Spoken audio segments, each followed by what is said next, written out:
All of us have something valuable to share from personal experience, but as soon as we start making content, imposter syndrome gets the best of us, and fear comes in and tells us we don't have anything to share that our audience will actually find valuable. In this video from a recent live stream, I break down a simple way to share your story, the one thing that actually makes you entirely unique, with your YouTube audience. Let's go. Let's talk about your story today. Your story, how it intersects with the story of your audience and how to tell it and how to position yourself correctly with theirs. But there's a reason we're talking about story, right? Because you're here on YouTube for a reason. What is it that you're doing here on YouTube? Well, you've got something you're going to give. You're sharing something of value. If you've got something valuable to offer, you're seeking an audience. But if you've got something that you're offering, something valuable to your audience, and it's just sitting in your hands, well, it's doing nobody any good.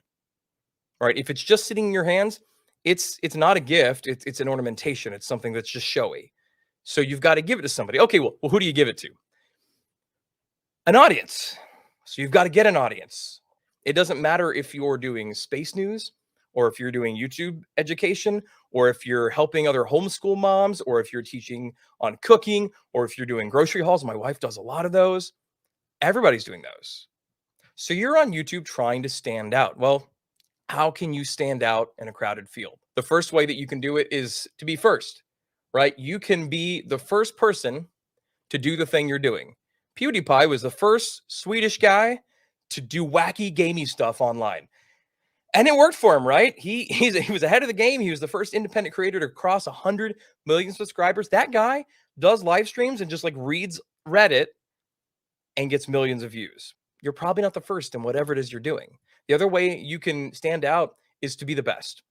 I'm sure you're awesome. I'm sure you make really great content, or you can make really great content, but you're probably not the best. So you're not the best and you're not the first, but you can be different. The way you look can make you different. The way you sound can make you different. The quality of your video can make you different. But your story is the unique one. Your story is the one that only is specific to you. The biggest factor is knowing your story in the first place. And you're like, well, I lived my story. Of course, I know my story. But I think it's hard sometimes to say we know our stories when we haven't practiced them. My little boy, when he was about 3 or so, I would put him to bed a lot. My wife was on bed rest from her pregnancy with our second one. And he would say, Daddy would tell me a story. And so I told him like every story I know. And I was like digging back into kindergarten, like, oh, what nursery rhymes did I learn as a little kid that I can tell this kid? Because I got to have a story. And so I would just start like trying to make stuff up. Have you guys ever done that? Have you ever tried to like make up stories for your kids? Because they're like, tell me a story. And you're like, a story. And I'm like, okay, well, how do I retell the story of this book I read? And I'd start just making things up. And it wasn't quite real to him when I did that because it wasn't quite real to me. The stories we tell have to be real to us for our audience to know they're real to them. It's all about authenticity. And whether you're intentionally telling your story or accidentally telling your story, you're telling a story. You are going to tell a story. Your choice is whether you tell it accidentally or intentionally. Your story, you want to make it simple. The first thing you want to do is make sure it's simple. The next thing is you want to make it portable. People need to be able to not literally put it in a box, but you want to make it something that people can carry and share and tell somebody else, right? If you pick the most famous people you know who started from the bottom, now they made it to the top, right? You can tell their story. And I'm going to tell you why it is you can tell their story. But you also want to make it relatable. Well, how can we do that? Well, the first thing with knowing your story is that it's a 3-part simple process, right? So just write in those notes you've got there, right? Before, right? Agent of change. That's the second one. The second step, it's an agent of change. And this is usually a guide. We're gonna jump into that. And the third part is the after. So you've got 3 parts in a story. And I want you to think about like any before and after show you ever watched, right? Have you guys ever watched Fixer Upper? Have you guys watched that? Because I love Fixer Upper. My wife was convinced that Joanna Gaines was like her spirit animal because Joanna made things pretty and she was soft and made things nice. I like Chip because he came in and did demo day. Basically, they would go and find these old dilapidated houses. Here's the before, okay? Here's your before. They'd find these busted old houses that, I mean, rats were in them. And there was like animal droppings on the floor and the foundation was falling in. And they would do this demo day. Okay, here's your agent of change. everything's getting torn out, everything's getting put back. And then they do this big reveal at the end and they'd show you how nice everything looked. There was a before, there was an agent of change, and there was an after.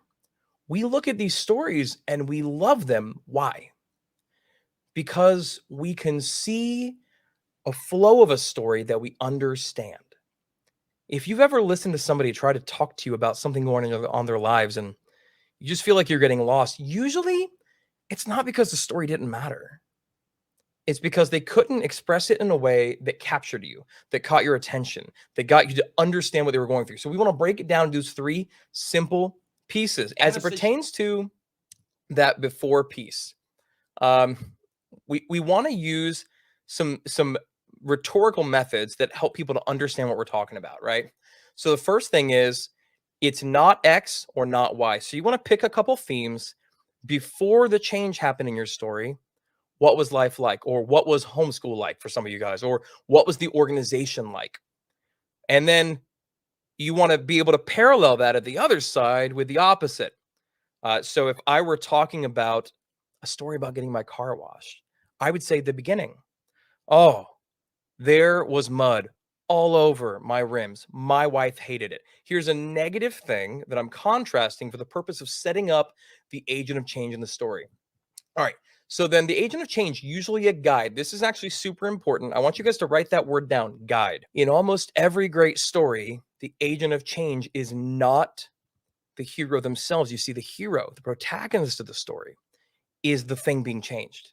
The person is the thing being changed. Think of the stories you love more than any other ones on the planet. They're stories of people who experience life change. Right? For the last decade, I worked in a church and I told the story of my salvation, of my relationship with Jesus, like all the time. And that story was about my life. I wasn't the agent of change. Jesus was the agent of my change, right? This was what I could point to. Okay, let's look at something like Lord of the Rings movies, okay? The hero is Frodo Baggins. Here's Frodo. Frodo, great little annoying, weak, wimpy hobbit. He got brave eventually. But why? Oh, look, I even said it right there. He's weak and wimpy. There's an agent of change. Here comes Gandalf. Gandalf is not the hero of the Lord of the Rings, guys. The weak little hobbit is.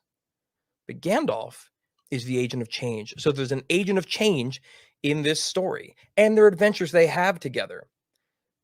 And in the end, Frodo is brave and he's a hero. So that's something to think of. And then the last part, and also then he usually is personal, right? Gandalf, it's a person and he's not the hero. And then when they after, you're looking at explaining the difference, right? Because people need to understand it. I want you guys to practice as you write stories out, doing it within 3 minutes so that you can make content out of it, but also doing it with 1 sentence. Something as simple as, again, with the Lord of the Rings example, Frodo was weak and wimpy. Gandalf encouraged and challenged him. Frodo was strong and brave. You can make that 1 sentence. And that's a story that's compelling and people can relate to. You want to make your story simple, using the before, the change, and the after, so that people can understand it. It needs to be portable. They can take that with them because they can explain 3 parts. They can explain at very least the agent of change. And you want to make sure you focus on that agent of change. It has to be clear. When I told the story of the change in my life, I was like, Jesus changed my life, right? And use that parallelism. Before the change happened, this is what we had. After the change, this is what we had. But then the other thing we need to make sure of is that our story is relatable. This is important because now we have to take ourselves outside of our own head and understand our target audience. Now, if you don't know how to figure out your target audience, make sure you subscribe because I'm going to be talking a lot about that very soon because we've talked about niching, understanding what kind of content you make.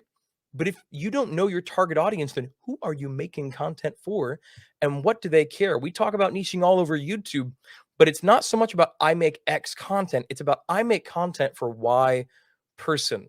And what does that person care about? Because that person is your audience. The audience is who you care about, not the algorithm. Don't be afraid of the algorithm. It's not that scary. So what's your target audience? If you know it, then you can make your content relatable. Here's why this matters. Because it helps you connect with them and because it helps you connect with their story. And the last thing is actually going to be in the next video from this live stream, all about how to position yourself and your story in your content to be what your audience needs instead of what you want to be. So make sure you subscribe so you don't miss it. And also, you really need to work on a trailer for your channel, so click here to learn how.